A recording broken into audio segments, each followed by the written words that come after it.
So I imagine hints and tips for somebody else who might be embarking on such a process of quite radical change.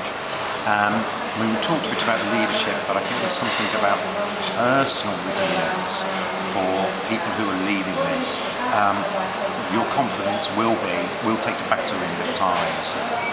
So it's where you get either internal resilience or external support to keep that high.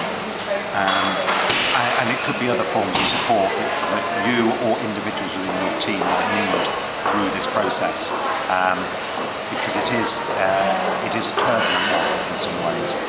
I suppose one tip that if we were very clear about this being an inclusive process, and on the one hand we couldn't allow enough time for staff engagement.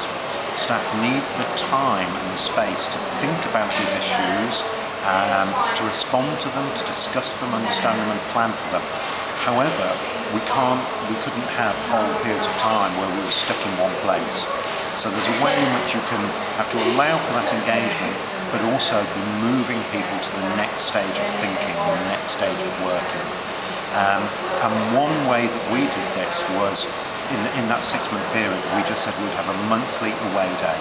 We went to a different part of the Northwest, taking people out of the working environment. It was good as well about building their knowledge of the Northwest. You can't, working in some new areas here, you can't simply describe them, you have to go and visit them. But also we didn't set an agenda for those days, so each agenda had to be fluid, and it was either planning the next stage of our work or it was reflecting on previous stages. So that monthly timetable, one, gave us the space to reflect and to plan, but also helped us move on, because potentially we could have been stuck in a certain place if we didn't have that timetable and we didn't